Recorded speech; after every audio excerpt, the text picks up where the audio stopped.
Greeting mortals, Dagoth Ur here. Today I'll be showing you how to start your next Fallout New Vegas playthrough, and the quickest route to the Strip. After situating yourself and closing all of those annoying pop-ups, you're gonna want to begin heading roughly east, towards Yangtze Memorial.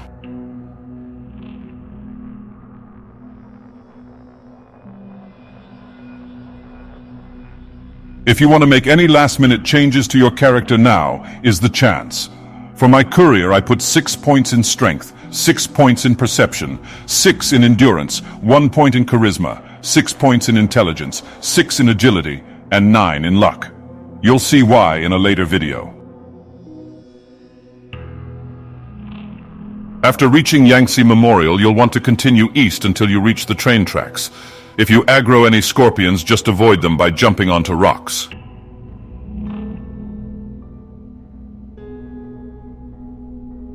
This route to the Strip is the fastest and great for players who have already beaten the game multiple times and don't want to waste time on the first main quest. They went that away.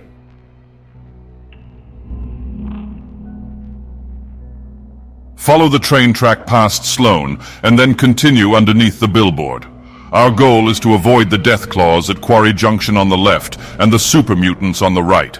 Super mutants are sort of like Orsimer. They're both brutish, stupid, and ugly as fuck. What I love about Fallout New Vegas is the freedom this open-world RPG provides. Almost every quest can be solved in numerous fashions, and the game is so large you're probably still discovering new details even after multiple playthroughs. Black Mountain doesn't hold a candle to my home Red Mountain. I wonder where the Obsidian devs got the idea of a powerful being summoning followers from atop a mountain using an invisible form of communication.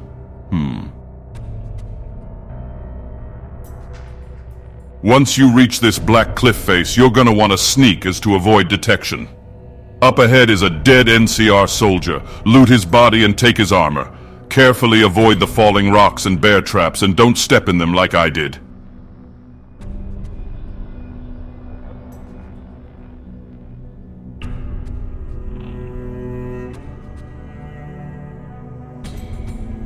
Once you're past that Indiana Jones bullshit, head north towards REPCONN headquarters.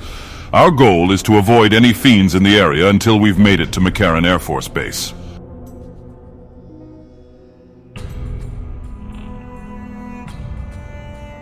Now is a good time to think about your plans for your next playthrough, what main faction you'll be siding with, which minor factions to befriend or eliminate, and who to pick as your follower.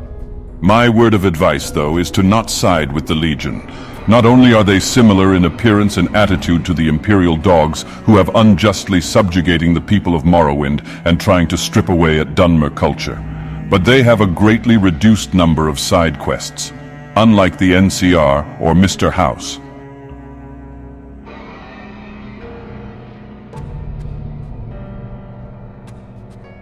Hug the wall of McCarran Air Force Base. There will be some NCR and fiends fighting up ahead, but just ignore them. The NCR reminds me of House Hlalu, a bunch of limp dick losers who just hire mercenaries whenever they need to get any real work done.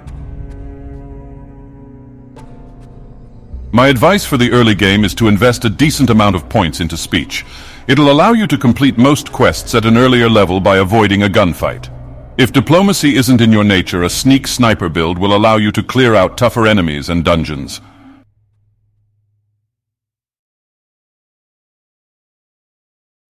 Once inside McCarran Air Force Base, head towards the airport terminal building. Inside, on the left up some stair, will be the door that leads to the monorail. Make sure you've already equipped the armor you grabbed of that Enoir earlier. Using this method to get to the Strip is faster and cheaper than going through Freeside.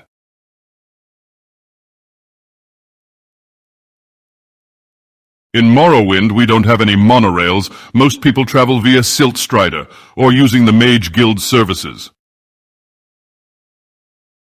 And once you make your way outside, you'll be ready to begin an all-new playthrough of Fallout New Vegas. From here, you can go talk to Mr. House or confront Benny. But you might want to hold off on that. Watch my next video on how to start your playthrough with near maxed out stats and all the caps you could want.